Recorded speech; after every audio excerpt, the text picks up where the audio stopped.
Instruction du président de la République française Macron, qui lui a fait savoir, et hier il a dit explicitement, après le sommet de l'OTAN, qu'il faut que les voix qui suscitent, portent, divulguent ce qu'il appelle le sentiment anti-français dans les pays francophones d'Afrique se taisent. Le président français demande à nos chefs d'État africains francophones de fermer nos bouches. Parce que, selon lui, nous cultivons un sentiment anti-français. Mais vous savez très bien que c'est faux. Monsieur le Président Macron, il n'y a pas de sentiment anti-français ici. Ce que vous appelez sentiment anti-français, d'ailleurs, comment vous allez présenter ça?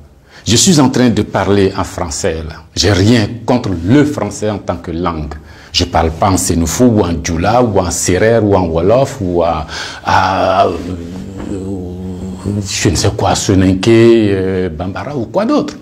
Je parle en français. Je n'ai rien contre le français. J'écris, je m'exprime, je travaille en français.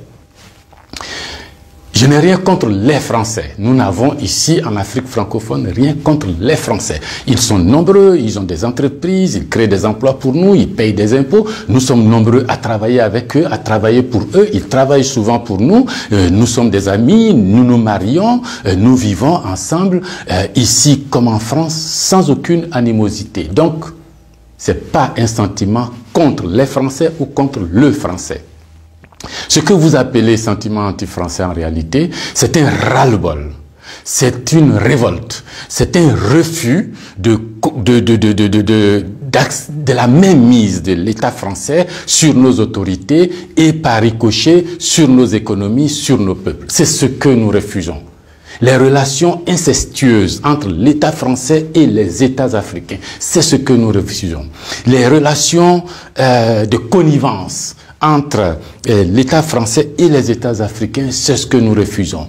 Parce que simplement ces relations étouffent la démocratie, ces relations étouffent le respect des droits de l'homme, ces relations étouffent la possibilité que nous devons avoir de demander des comptes à nos dirigeants. Ces relations étouffent l'expression plurielle chez nous.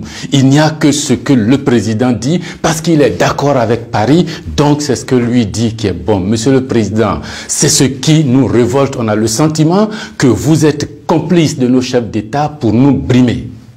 On a le sentiment que les droits de l'homme que vous faites respecter en France, les libertés individuelles que vous faites respecter en France, la Déclaration universelle des droits en France, déclaré là-bas par vos ancêtres, Monsieur le Président, on a l'impression que vous considérez que nous, en Afrique, on n'a pas droit à cela. Nous, en Afrique, on n'est pas digne de cela. Nous, en Afrique, on n'est pas suffisamment humain pour avoir les droits humains. C'est ce qui révolte cette jeunesse-là. La conséquence, vous voyez chaque jour de nombreux jeunes essayant d'aller là où les droits sont respectés, là où les libertés sont respectées, là où on a le sentiment qu'ils sont des hommes. C'est ce qu'il faut changer, Monsieur le Président. C'est ce qu'il faut changer. Vous pouvez parler 1000 fois à nos chefs d'État, vous pouvez leur donner des instructions 1000 fois, mais ça ne changera rien dans la tête des populations africaines ici, dans l'esprit des populations africaines ici. L'idée est que nous voulons redevenir des hommes libres. Nos ancêtres ont été vendus comme des marchandises par vos ancêtres. Comme des marchandises. Pendant de 1500 à 1890, c'est par là, comme des marchandises. Nous fermons les yeux là-dessus. Nos parents ont été gouvernés par la décision que vos parents ont prise à Berlin de venir s'accaparer nos territoires, nous-mêmes, nos fleuves, nos rivières, nos matières premières, de prendre possession de nous. Ça a duré près d'un siècle. Fermons les yeux là-dessus.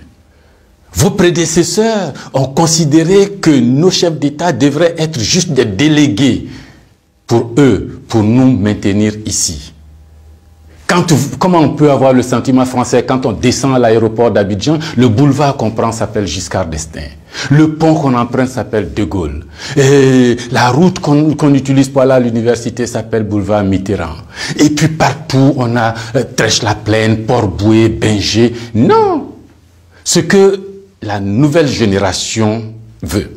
Ce que nous voulons, c'est l'autodétermination. Que nos chefs d'État nous rendent compte ici, qu'ils ne soient pas obligés d'aller vous rendre compte pour se donner une certaine légitimité, comme Macron est d'accord avec moi, comme Chirac est d'accord avec moi, comme le chef d'État français est d'accord avec moi. Donc ici, vous allez faire ce que je dis parce que sinon vous allez avoir des problèmes. Monsieur le Président, tant que ça durera comme ça, les gens ici auront le sentiment que l'État français est complice de leur brimade, de leur pauvreté, de leur chômage.